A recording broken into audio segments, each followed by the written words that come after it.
They lynched him. They lynched him right here. Hey everybody, this is Russ from Family Tree Nuts, and I'm with a special guest, Mr. Bob Hines, who wrote the book Amazing Ashville. Amazing Ashville is a book that's been written about historical people and places all over the Taze Valley School District of northern Pickaway County, in and around Ashville and Commercial Point, Walnut Township, and things like that. But why did you bring me here today, Bob? Because this is the location where Tom Mcdonald was lynched. Lynched? In Commercial Point? In Commercial Point. Oh my gosh. Tom Mcdonald lived on a farm outside of Commercial Point. In fact, we're standing near the property. He lived on a farm with his wife, Alice, originally Deckard. Okay. This was part of the Deckard farm. And across the street was where the Deckard family farm was. What was his job? He was an outlaw. He was an outlaw. How do we know that? Because in the 1880 census, they asked him, "What's your profession?" And he said, "Outlaw." It's listed right on there, outlaw. I thought that was really neat. But he got into a fight with his wife's cousin's husband, Martin Beavers, who owned a store in Commercial Point. Okay. He had mooched off with him for many years. And he got into the whiskey at the store. Martin Beavers says, "You can't do that. No more." Well, they got into a fight and they were in a tussle on the ground.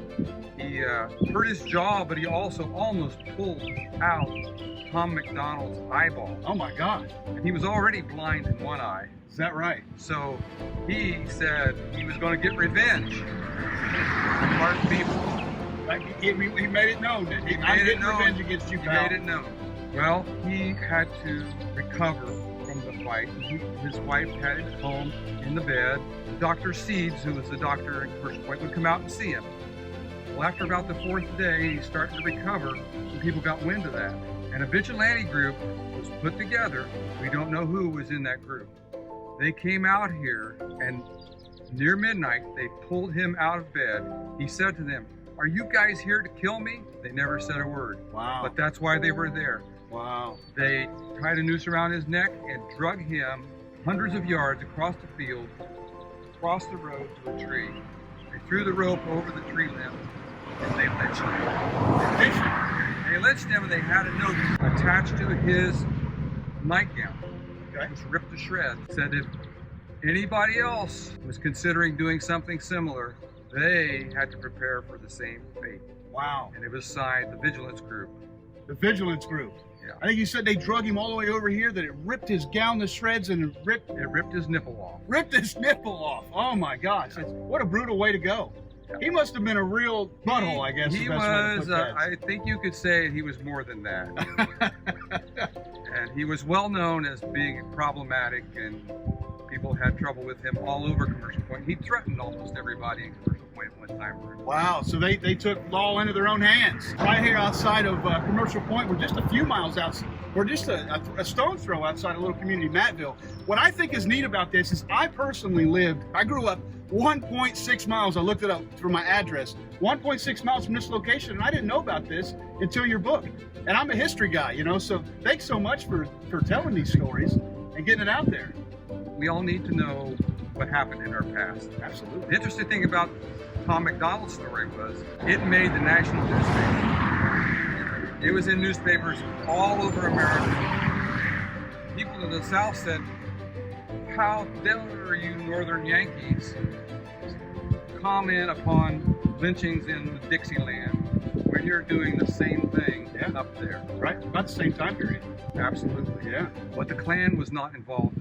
This was not we should say that this is not a racial lynching here. Tom Mcdonald was a white Anglo-Saxon Protestant, probably Presbyterian. Probably Presbyterian, and McDonald's, that's the people who settled him. He's buried now at Presbyterian Cemetery outside of Commercial Point on Walker Road. Walker Road, in an unmarked grave. An unmarked grave, so we can't go find him there, but we do have a video that's from Presbyterian Cemetery where you can see the area.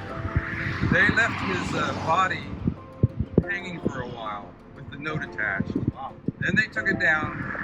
They had his body on display. There were hundreds and hundreds of people that came out right there in town, from town to see what happened. Wow.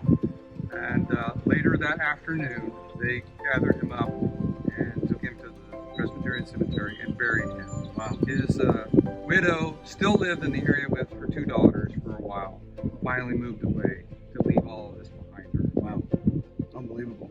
Here we are on side of Darby Road, right outside of Mattville, right outside of Commercial Point, where the lynching happened of Tom McDonald in 1880. And I'm here with Bob Hines, who wrote the book Amazing Asheville. Now you can go to amazingashville.com and order that book. All the proceeds, if you go to that website, go to the museum there. And thanks so much for taking us here, guys. And remember, Family Tree Nuts. Let our nuts find the nuts in your family tree.